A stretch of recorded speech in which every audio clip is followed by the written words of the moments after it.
بسم اللہ الرحمن الرحیم۔ شکوے، شکایت، روٹھنا منانا یہ بہت انمول جذبے ہے۔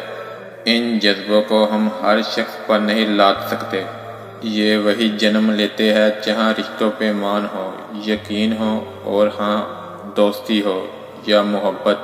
جب مان ٹوٹ جائے، یقین بکھر جائے تو شکوے، شکایت، روٹھنا منانا جیسے جذبات اپنی موت آپ مر جاتے ہیں۔ شکوے تو ہر رشتے میں ہوتے ہیں۔ ہم خود مکمل نہیں ہوتے لیکن رشتے مکمل چاہتے ہیں۔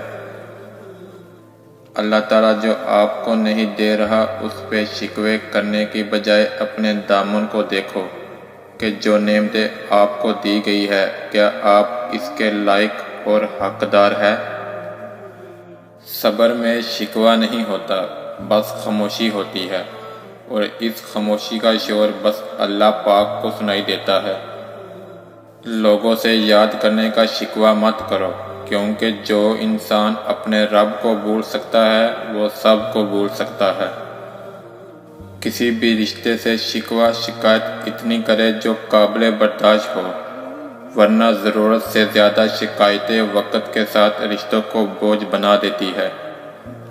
اختلاف کا حق ہر کسی کو حاصل ہے، اس میں شک نہیں، لیکن اختلاف سے پہلے اختلاف کے آداب سیکھنا بھی ضروری ہے۔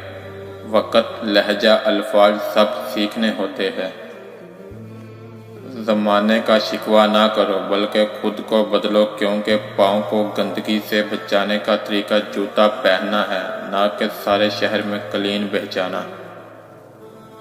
شکوہ نہیں، صبر کرنا سیکھ جاؤ، کیونکہ شکوے سے مشکلات بڑھ جاتی ہے اور صبر سے مشکلات آسان ہو جاتی ہے۔ شکوہ کم، شکر زیادہ کرو، زندگی بہت ہی آسان ہو جائے گی۔ اے میرے مالک، تیرے فیصلوں پر کوئی شکوہ، شکایت نہیں۔ ہم کمزور ہیں، اس آسمانی اور زمینی آفتوں اور پریشانیوں سے محفوظ فرما۔ آمین۔ دعاؤں میں یاد رکھنا۔